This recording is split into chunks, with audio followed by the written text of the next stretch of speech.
I was essentially tricked into signing documents for one of my older boys, Xavier. I was told, Xavier might commit suicide if he that was a lie right from the outset. Incredibly evil, and I agree with you that people that have been promoting this should go to prison. That's so I was tricked into doing this, it wasn't explained to me that puberty blockers are actually just sterilization drugs. I lost my son essentially, they call it dead naming for a reason. Yeah, All right. So the reason it's called dead naming is because your son is dead. So my son Xavier is dead, killed by the woke mind virus.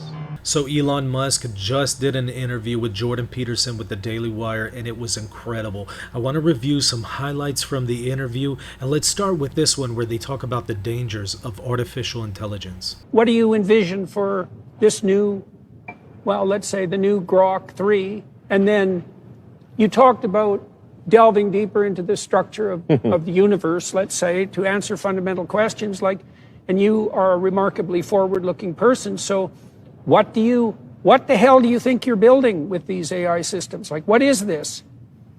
Well, I think really what all the AI companies are aiming to build is digital superintelligence. Intelligence that's far smarter than any human. Yeah. And then ultimately an intelligence that is far smarter than all humans combined. Now one can say, is this a wise thing to do? Isn't this dangerous? Well, unfortunately, whether we think that or not, it is being done. Yeah. Really, from my standpoint, from the XAI team standpoint, we have the choice of being a spectator or a participant. But that's life, man. I think if we're a participant, we've got a better chance, hopefully, of steering AI in a direction that is beneficial to humanity. So why do you trust yourself on that front? That's an important question, right? I don't trust myself entirely. Good. Well, that's yes, fair enough. Okay. Yeah. There are many dangers to AI, also many benefits. A lot of those dangers have been actually noted most recently by Pope Francis. So certainly there are a lot of concerns, but I like what Elon says here, and that is, look, this is happening one way or another. We can either stand by and watch it happen, or we can participate and do our best to minimize the potential of AI perhaps taking over humanity. We'll strive to avoid some of the pitfalls or directions that the others are going in, because the others, from what I've seen, do not strive for truth. What do they strive for? They strive for, they strive to give an answer, but they are, I think, trained to be politically correct. And the woke mind virus is woven in throughout them.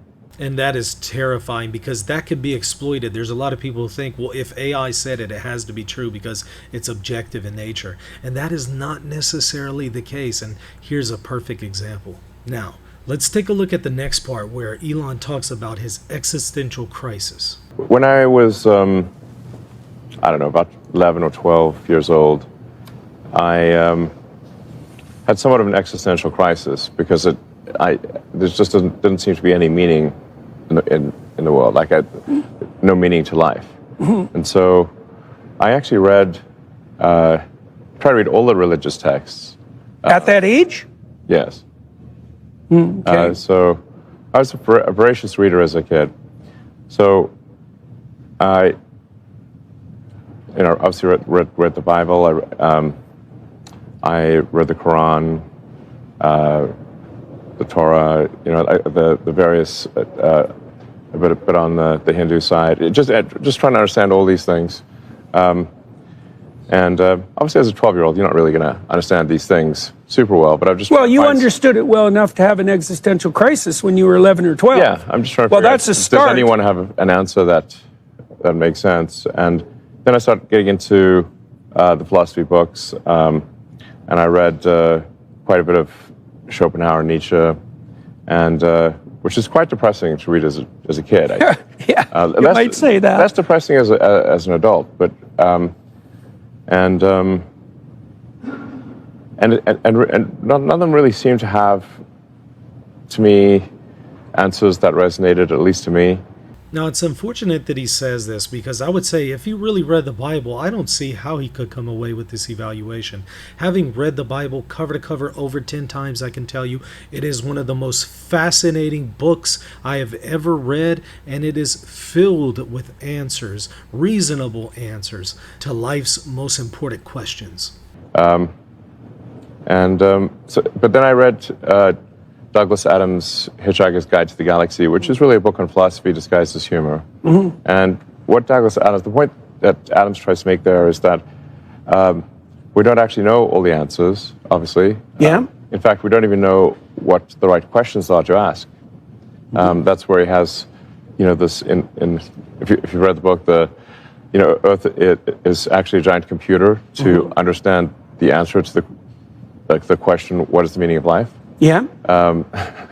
And comes up with the answer 42. Yeah. And people are like, what does that mean? It says, oh, you don't understand the thing that's going to take a computer far more powerful than Earth is to understand what question to ask. Yeah, right. That's simply the wrong question. So was that the key realization, that the question I would say that was a fundamental turning point, yeah. And this is really an unhelpful approach because it's overly skeptical. And frankly, it's sad that he found the Hitchhiker's Guide to the Galaxy more philosophically convincing than the Bible. So why should consciousness be expanded if it's nothing but consciousness of suffering? And your answer That's obviously false. Okay, well, not so obvious. Lots of people suffer, lots of people are suicidal and nihilistic, and you had that crisis of faith, let's say, when you were 11 or 12, an existential crisis, but you resolved it. Meaning of life crisis. Right. So, no, I think it's just obviously false that people, while there are people who are very sad, there are people also who are very happy. And we go through sad and happy moments. Every human being does. So it's an absurd and obviously false statement that life is merely suffering. Yes. That is just a ridiculously false statement. Now, let's go back to AI, if you don't mind. So you were involved in the project that Sam Altman runs now, OpenAI. I was one of the principal co-founders of OpenAI. In fact, I named it. Yeah. So what the hell happened? It was my idea. What happened? I started off. The origins of OpenAI are that I was very close with Larry Page, who's one of my best friends, and so I would have these conversations with Larry Page long into the night about AI safety, and I just grew increasingly concerned that Larry was not sufficiently concerned about AI safety. And at one point, he did call me a speciesist. Yes, you are one. Yes. Mm-hmm. Yes, that's, I guess, correctly labeled. Yes. And it's kind of like he fully admits there were other people around when he did that, and nor does he attempt to deny it. So speciesism is the view that humans are superior to other animal species. I'm absolutely surprised that anybody would actually dispute that claim. But then again, we actually live in a society where some people believe a man can be a woman. Where does consciousness arise? Now, obviously, in a sort of traditional Christian faith, you would say that, well, there's a soul that inhabits the body, and that's the consciousness, perhaps. We all started as a single cell. So is that single cell conscious? I mean, it doesn't look very. You can't talk to it. It's just a cell. It differentiates very strangely. It has that teleology built into it that's very difficult to understand.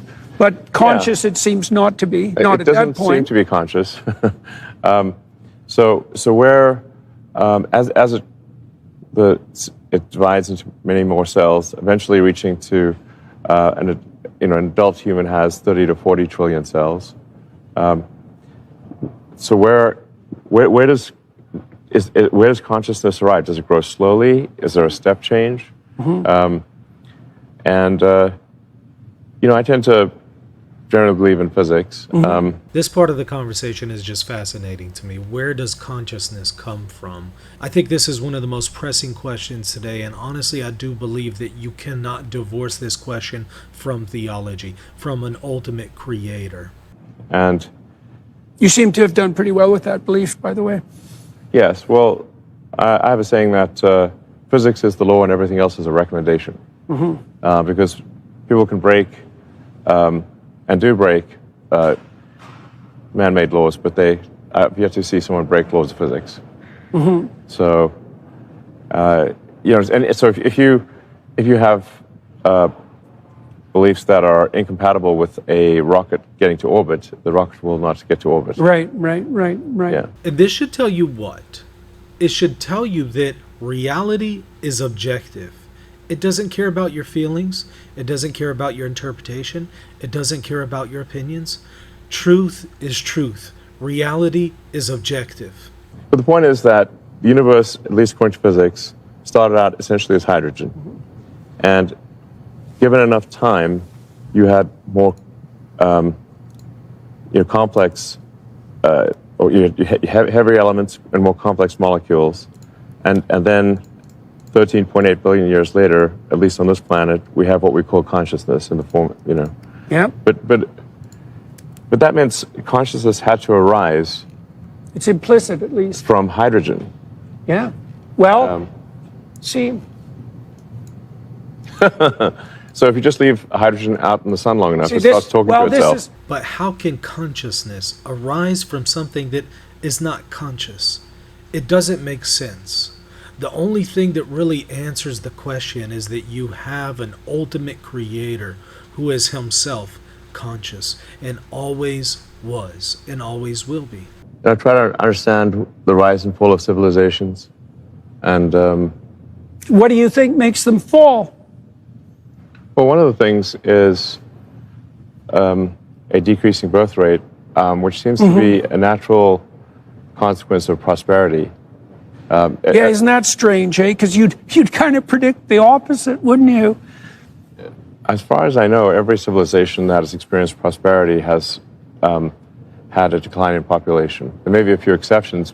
Perhaps people can enlighten me. I'll look at the comments on this interview to see perhaps what I can learn.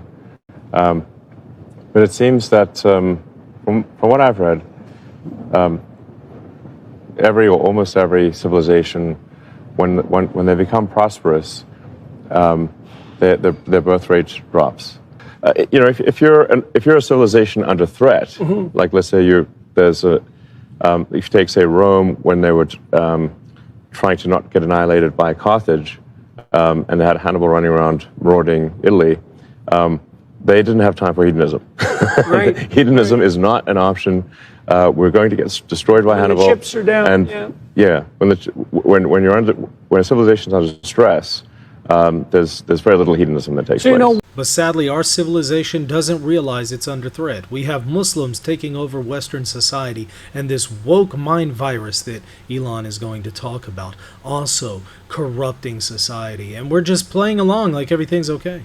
Well, so, while I'm not a particularly religious person, I do believe that the teachings of Jesus are good and wise. And that there's tremendous wisdom in turn the other cheek. And for a while there, when I was young, I thought, well, that's really a weak thing Yeah, to do. it can be. If someone and with respect to bullies at school, I think you shouldn't turn the other cheek. You should punch them on the nose. Well, in reality, Jesus' teaching on turn the other cheek is not something that he would say applies to absolutely every scenario. And then thereafter make peace with them. But they need to stop bullying you, and a punch in the nose will stop that. And then thereafter, make peace. So Sometimes that punch on the nose is the first step in making peace with bullies. yes, it may, change their career from being a bully to perhaps they shouldn't be doing such things. I think there's anyway. So why not I think bitterness? This notion of forgiveness is important. I think it's essential because if you don't forgive, then as I forget who said it, but an eye for an eye makes everyone blind. If you're going to seek vengeance, and you have this never-ending cycle of vengeance. There are anthropological speculations that we were caught in a 350,000-year cycle of not getting anywhere after modern human beings emerged precisely because of that. because we couldn't get out of accelerating tit-for-tat revenge Sure. cycles, right? Yeah, so I'm actually a big believer in the principles of Christianity. I think they're very good. So in what sense, then, are you not religious? Well, so Dawkins just came out 3 weeks ago or thereabouts and announced that he was a cultural Christian, right? And so the question... Right, I would say I'm probably a cultural Christian. Okay, so... I was brought up as an Anglican, and I was baptized. And although, oddly enough, my parents also simultaneously sent me to a Jewish nursery school, preschool. So it was Jesus our Lord. Well, the Jews have a reputation for being religious too, you know. Yeah, no, I might have been the only non-Jewish kid at the school. I didn't even realize that was the thing. But I was just singing Harvard Nagila one day and Jesus our Lord the next, you know. Mm-hmm. So that is my upbringing. Elon seems to be on the right path. He's in pursuit of the truth, which is a noble quest, something that I commend and I personally share. But the point is, ultimately, that which he values and respects in Jesus comes from the divine, comes from God himself. And so he needs to go a step further and really consider the question, who is Jesus? Not just respecting his teaching, but ask the question, is he really who he claims to be? The divine God who created Abraham, Isaac, and Jacob? That is my religion for, lack of a better way to describe it is really, it's the religion of curiosity, the religion of greater enlightenment. And then if you follow that, so like that's the goal, then what falls out of that goal? What falls out of that goal is to have consciousness expand. As great as a pursuit of the truth is, ultimately, expanding consciousness is not the end game here. Because if there really is a creator, if there really is a God, then he deserves our worship.